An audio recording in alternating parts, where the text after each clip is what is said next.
आज की इस वीडियो में हम सीबीएसई क्लास 12 हिस्ट्री का चैप्टर नंबर 1 जिसका नाम है हड़प्पा सभ्यता यानी कि ईंट मनके तथा अस्थियों के बारे में हम जानेंगे, जिसे इंग्लिश में ब्रिक्स बीट्स एंड बोन्स कहा जाता है। देखिए, हर एक चैप्टर में हिस्ट्री के आपको टाइटल और सब टाइटल के साथ चैप्टर का नाम दिया जाएगा, तो आपको बिल्कुल भी कंफ्यूज नहीं होना।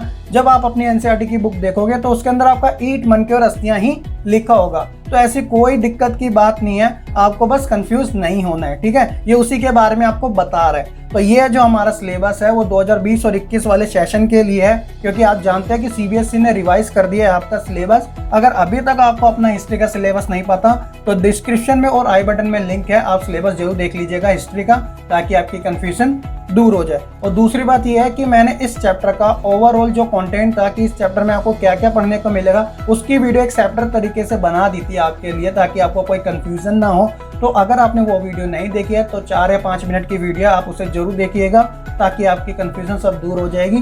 तो आज की इस वीडियो में हम शुरू करते हैं अपने टॉपिक्स के साथ। तो ये हमारा पहला पार्ट है। My name is Shahrukh Saifi and welcome to our YouTube channel quick prep.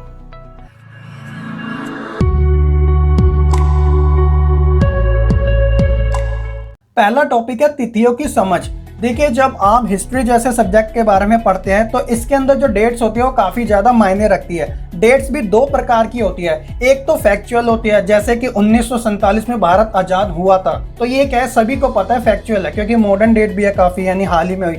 एक डेट वो होती है जैसे कि 3000 साल पहले, 2000 साल पहले या 5000 साल पहले ऐसा हुआ था, तो ये वाली क्या होती है लगभग वाली, जिसे हम अनुमानित डेट कहते हैं। तो अलग अलग प्रकार की यहाँ पे आपको तिथियां देखने को मिलती है, इसी के बारे में हम जानेंगे। देखिए, क्या था कि जब जीसस क्राइस्ट यानी कि ईसा मसीह का जब जन्म हुआ था तो उस जन्म को 0 ईयर लोगों ने मान लिया था, तो वो एक स्टैंडर्ड टाइम हुआ करता था। उनके बाद जितने भी साल चले थे उन्हें ईसवी वाली कैटेगरी में रखा जाता था, और उनके जन्म से पहले ईसा पूर्व वाली कैटेगरी में रखा जाता था। अब देखिए, ईसवी और ईसा पूर्व ये आपको हिंदी में नाम बिल्कुल ऐसा ही मिलेगा, लेकिन जब हम इसे इंग्लिश में नाम यूज करते हैं तो इनके क्या होते हैं, कुछ अलग नाम भी होते हैं। जैसे ईसा पूर्व को इंग्लिश में बीसी कहते हैं। बीसी मतलब होता है बिफोर क्राइस्ट, बिफोर क्राइस्ट यानी कि ईसा मसीह से पहले। आपको कहीं कहीं बीसीई भी देखने को मिलेगा, तो इसका मतलब भी सेम ही है, जिसे हम बिफोर कॉमन एरा कहते हैं। जब हम बात ईसवी की करते हैं तो इसके अंदर इंग्लिश में इसे एडी कहते हैं। एडी मतलब होता है एनो डोमिनी, और इसे सी भी कहते हैं, तो सी मतलब होता है कॉमन एरा। तो ये आपकी डेट ऐसे फिक्स की गई है। तो जब हम बात ईसा पूर्व की करती है तो ये घटते क्रम में होते हैं, यानी डिक्रीजिंग ऑर्डर में होती है, और जब हम बात ईसवी की करती है तो ये बढ़ते क्रम में होती है, यानी इंक्रीजिंग ऑर्डर में होती है। एक उदाहरण लेते हैं, जैसे जो सिंधु घाटी जो सभ्यता थी वो आपकी एनसीईआरटी बुक के अकॉर्डिंग डेट बता रहा हूँ मैं, तो 2600 बीसी में ये क्या थी, इसकी खोज हुई थी, और 1900 बीसी में क्या थी, ये क्या होगी, समाप्त होगी, यानी नष्ट होगी। तो देखिए क्या हो रहा है यहाँ पे, ये घटता क्रम चल रहा है, तो 2600 में हुई और 1900 में खत्म होगी, तो 2600 से 1900 ये घटता क्रम हो गया। अब यहाँ पर आते हैं हम ईसी वाली कैटेगरी में। इसमें क्या होता है कि देखिए 1947 में भारत आजाद हुआ, और आज कौन सा साल चल रहा है, 2020। तो देखिए 1947 से 2020 ये कौन सा क्रम चल रहा है, बढ़ता क्रम चल रहा है। आइए इसे अच्छे से एग्जांपल के तौर पे समझते हैं, ताकि आपको ये सारी चीजें समझ आ जाए। और एक चीज और, ये जो हम कैलेंडर का यूज करते हैं इसे हम ग्रेगोरियन कैलेंडर कहते हैं। हिंदी और इंग्लिश दोनों में इसका नाम सेम है, आप कंफ्यूज ना होइएगा। तो आप अपनी स्क्रीन पर देख सकते हैं, ये जो 0 ईयर है ये है ईसा मसीह का जन्म वाला ईयर, जिसे स्टैंडर्ड तौर पर 0 ईयर माना गया था। अब इसके बाद जो जितने भी साल बढ़ते चले गए, जैसे 100 ईयर हुए थे, 500 साल हुए, फिर 1000 साल, फिर 1500 साल, फिर 2000 साल, और आज जो वर्तमान समय है वो है 2020। तो आप देख सकते हैं ये बढ़ती हुई कैटेगरी में बढ़ता जा रहा है, तो इसलिए इसे ईसवी कैटेगरी में रखा गया, यानी कि एडी वाली। अब देखिए यहाँ पर इस साइड देखिए लेफ्ट साइड में, तो जो 0 ईयर है इसके बाद जितने भी साल थे, जैसे 100 ईयर, 500 ईयर, 1000 ईयर, 1500, 1900, 2026, तो ये सारी कौन सी कैटेगरी में आ रही है, घटते क्रम में, यानी डिक्रीजिंग ऑर्डर में जा रहे हैं। तो ये आप अच्छे तरीके से ध्यान में रखिएगा, तो आपको दोनों चीजें समझ आ जाएगी। एक एग्जाम्पल लेते हैं जिससे कि आपका सारा का सारा जो डाउट हो रहा है वो भी क्लियर हो जाएगा। पहले मैं आपको ईसा पूर्व यानी कि बीसी और बीसीई के बारे में बताता हूँ, जो कि सबके नाम एक ही जैसे हैं। देखिए 2600 ईसा पूर्व पहले क्या था, सिंधु घाटी सभ्यता की यानी हड़प्पा सभ्यता की खोज की गई थी, और आज जो समय चल रहा है वो है 2020। अब मुझे ये पता लगाना है कि 2600 ईसा पूर्व पहले सिंधु घाटी सभ्यता की खोज की गई थी, तो आज से लेकर उस समय तक कितने साल हो गए इस सभ्यता की खोज को हुए। तो आपको क्या करना पड़ेगा, 2600 ईसा पूर्व को आपको ऊपर रखना है, प्लस करना है आज के समय में, यानी जो आपका प्रेजेंट ईयर चल रहा है। तो हमारा प्रेजेंट ईयर चल रहा है 2020। जब आप इस कैलकुलेशन को ऐड करोगे तो 4620 साल पहले सिंधु घाटी सभ्यता की खोज की गई थी। तो आई होप आप ये चीज समझ चुके होंगे। आपको क्या करना होता है, आपको प्रेजेंट ईयर में बीसी और बीसी की डेट को ऐड कर देना होता है। इससे आपको पता चल जाता है कि इतने साल पहले कोई चीज हुई थी। तो ये था आपका ईसा पूर्व वाली कैटेगरी से। अब बात करते हैं एडी और सी वाली कैटेगरी से, यानी ईसवी वाली। ये काफी इजी होती है। जैसे कि देखिए 1857 में मेरठ विद्रोह हुआ था, यानी जो क्रांति हुई थी मंगल पांडे वाली, और आज जो समय चल रहा है वो है 2020। तो मुझे क्या करना पड़ेगा, मुझे ये पता लगाना है कि इस वाले समय को कितना टाइम हो चुका है। तो मुझे क्या करना पड़ेगा, तो ये सिंपल सी माइनस करना पड़ता है। तो 1857 एडी यानी एनो डोमिनो माइनस 2020, तो 163 साल पहले 1857 की क्रांति हुई थी। यानी इसके अंदर हमें सबट्रैक्ट करना पड़ता है, यानी माइनस करना पड़ता है प्रेजेंट ईयर को एडी और सी में। तो ये जो है आपकी एक समझ के लिए मैंने एक छोटा सा पार्ट लिया है, ताकि आपकी ये वाला जो लेसन है इसी में ना निकल जाए सारा, क्योंकि एक सेपरेट वीडियो इसकी बन सकती है। अगर आप कमेंट करेंगे तो मैं बना दूंगा, अगर आपको समझ आ चुकी है तो बहुत अच्छी बात है। चलिए अब हम बात करते हैं इस लेसन के मेन टॉपिक्स के बारे में। तो सबसे पहले हम पढ़ते हैं कि क्या होती है सभ्यताएं, यानी कि व्हाट इज सिविलाइजेशन। देखिए क्या है कि जो सभ्यता है उसका जो रिलेशन है, यानी जो संबंध है, वो भौतिक इतिहास से होता है। भौतिक इतिहास जैसे लोगों का खान पान, रहन सहन, रीति रिवाज, मकान, रोड इत्यादि जो कि विजिबल हो यानी दृश्य हो, उसे हम क्या कहते हैं, सभ्यताएं कहते हैं। जहाँ पे लोग क्या होते हैं, इकट्ठा एक मिलजुल कर रहते हैं और अपनी संस्कृति को एक क्या करते हैं, नाम देते हैं, उसका नामकरण करते हैं, उसे हम सभ्यता कहते हैं। दो देशों की जो सभ्यताएं होती है वो अलग अलग हो सकती है। एग्जाम्पल के तौर पे जैसे कि अगर हम पश्चिमीकरण की बात की जाए, जैसे अमेरिका हो गया, यूरोपियन कंट्री हो गया, तो वहाँ की सभ्यताएं अलग है और भारत की सभ्यता क्या है, एक पारंपरिक तौर पे चलती आई है। तो ये दोनों चीजें वो अलग अलग हो सकती है। कुछ सभ्यताओं के उदाहरण लेते हैं, जैसे कि मिस्र की सभ्यता, मेसोपोटामी की सभ्यता, चीन की सभ्यता, ये सारी क्या थी, है काफी बड़ी बड़ी सिविलाइजेशन रह चुकी है। और इसी प्रकार जो इस लेसन से रिलेटेड है वो है हड़प्पा सभ्यता और सिंधु घाटी सभ्यता, जिसके बारे में हम आगे पढ़ेंगे। तो आई होप आपको सभ्यताओं के बारे में अच्छे से पता चल चुका होगा। अब हम बात करते हैं हड़प्पा सभ्यता के बारे में, जो कि आपके चैप्टर का नाम भी है, ठीक है ना। इंग्लिश में भी इसे हड़प्पन सिविलाइजेशन कहा जाता है। तो देखिए इससे पहले क्या था कि हड़प्पा सभ्यता से पहले मेसोपोटामी की सभ्यता, मिस्र की सभ्यता, यूनान की सभ्यता, रोम की सभ्यता, चीन जैसी सभ्यताओं को विश्व की प्राचीन सभ्यता माना जाता था। लेकिन जब 1920 के दशक में, ध्यान दीजिएगा दशक होता है 10 साल वाला, यानी 1920 से 1930 की बात चल रही है, तो 1920 के दशक में इस अज्ञात यानी कि अननोन सिविलाइजेशन यानी हड़प्पा सभ्यता की खोज की गई।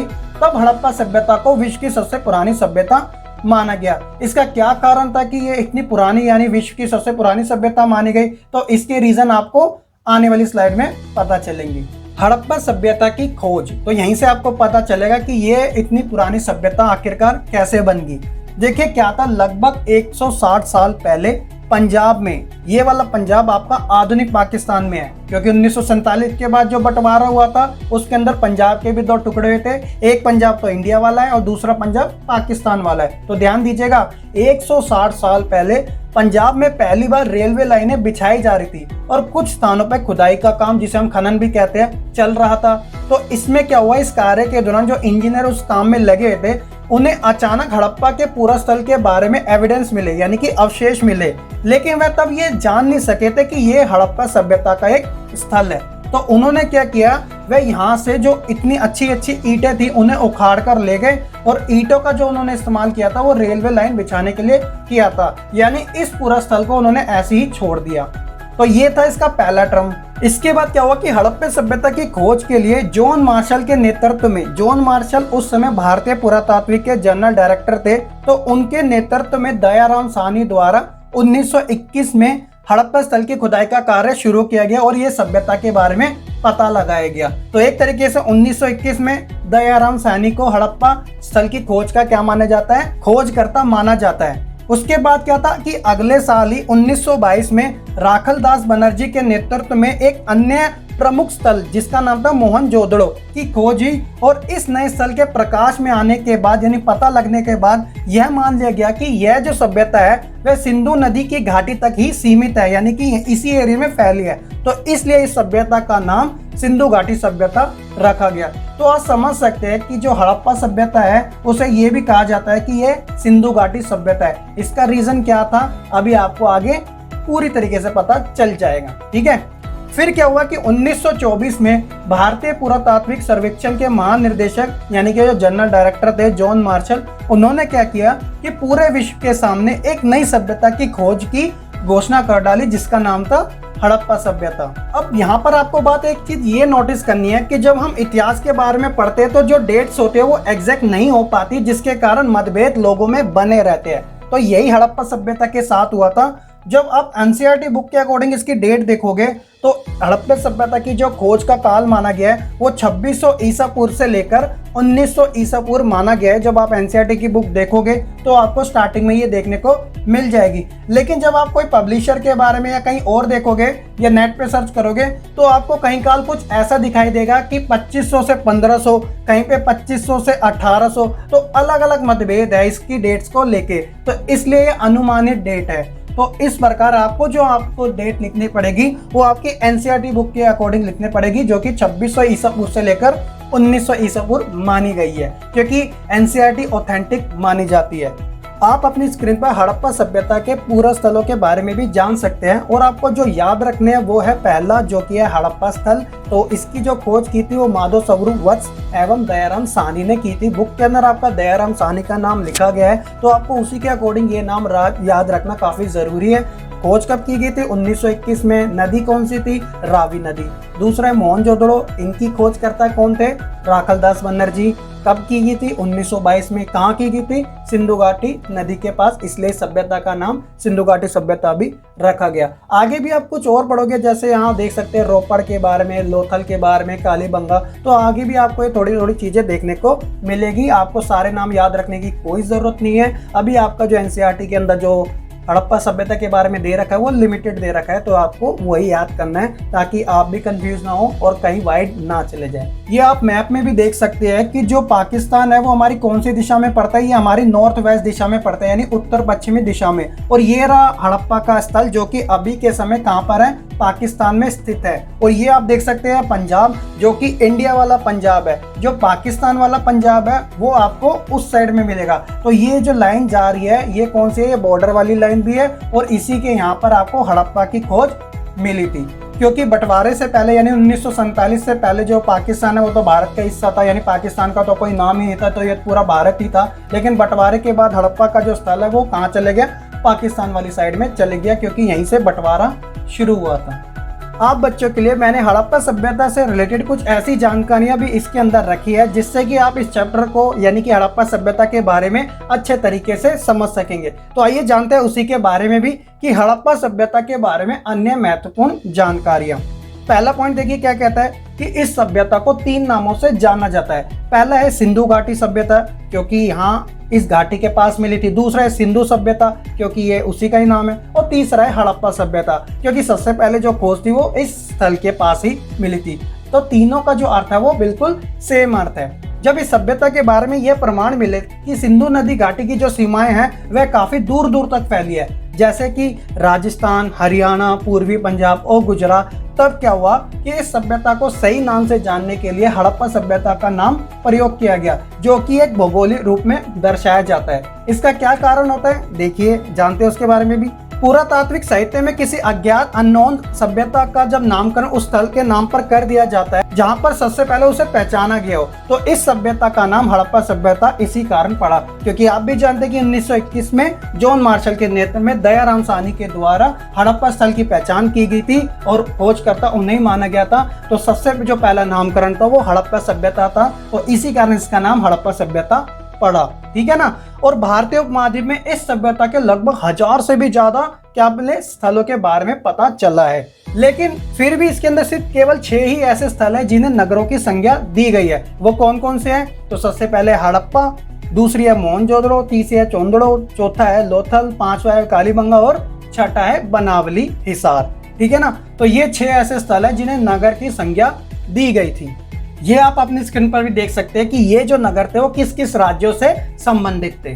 ठीक है, आगे क्या कहता है कि हड़प्पा सभ्यता का समूचा जो क्षेत्र था वो एक त्रिभुज के आकार का यानी ट्रायंगल के साइज का था, और ये पूरा जो क्षेत्रफल था वो लगभग 12,99,600 वर्ग किलोमीटर में फैला हुआ था। ये आप अपनी स्क्रीन पे नक्शों में भी देख सकते हैं, ये जो हाईलाइटेड हुए पड़े ग्रीन कलर और येलो कलर, तो आप देख सकते हैं ट्रायंगल आकार बना रहा है। अब इस सभ्यता के जो अवशेष थे वो कहाँ पे मिले थे? देखिए, पाकिस्तान के पंजाब में, सिंध में और बलूचिस्तान में। और भारत की अगर बात की जाए तो भारत के पंजाब में, गुजरात में, राजस्थान में, हरियाणा में, पश्चिमी उत्तर प्रदेश में, कश्मीर के भागों में इसके जो स्थल थे वो पाए गए थे। अगर डायरेक्शन यानी दिशाओं के आधार पे बात की जाए तो सबसे ज्यादा जो पूरा स्थल है हड़प्पा सभ्यता की वो कौन कौन सी दिशा में पाए गए थे, तो मैं आपको एक एक करके बता देता हूँ। तो पश्चिमी पूरा स्थल में सुतका गेडोर जो कि बलूचिस्तान में है यानी कि वेस्ट साइड में, और पूर्वी स्थल की बात की जाए तो आलमगीरपुर जो कि मेरठ में है यानी उत्तर प्रदेश में ईस्ट साइड वाला, और उत्तरी स्थल की बात की जाए तो मांडा यानी कि जो जम्मू कश्मीर में नॉर्थ साइड वाला, और दक्षिणी स्थल की बात की जाए तो दायमाबाद जो कि महाराष्ट्र में है साउथ डायरेक्शन वाला। तो ये थे जो हड़प्पा सभ्यता के जहाँ पे ज्यादा पूरा स्थल देखने को मिले हैं। तो स्टूडेंट्स, ये था हमारा पार्ट 1 से संबंधित हड़प्पा सभ्यता के बारे में। आगे जो पार्ट आपको देखने को मिलेंगे इस लेसन के, उसमें हम मोहनजोदड़ो से संबंधित चीज़ों को जानेंगे और लोगों के आर्थिक, सामाजिक और राजनीतिक जीवन के बारे में भी पता लगाएंगे। तो आई होप कि आपको ये वीडियो काफ़ी ज़्यादा पसंद आई होगी। अगर आपको ये वीडियो पसंद आई है तो लाइक करना ना भूलेगा और शेयर कर दीजिएगा अपने सभी फ्रेंड्स के साथ। कमेंट करके अपना फीडबैक जरूर दीजिएगा, और साथ ही अगर आप इस चैनल पे नहीं हो तो सब्सक्राइब कर लीजिएगा हमारे इस चैनल को, और बेल आइकन दबाना ना भूलेगा। और इस PDF का जो लिंक है आपको डिस्क्रिप्शन में मिल जाएगा। टेलीग्राम ग्रुप में मैं इस PDF को अपलोड कर दूंगा, वहां से डाउनलोड कर लीजिएगा। ठीक है, तो आज की इस वीडियो में इतना ही। मैं जल्दी मिलूंगा आपको एक नई वीडियो के साथ। तब तक के लिए आप खुश रहिए, पढ़ते रहिए और आगे बढ़ते रहिए।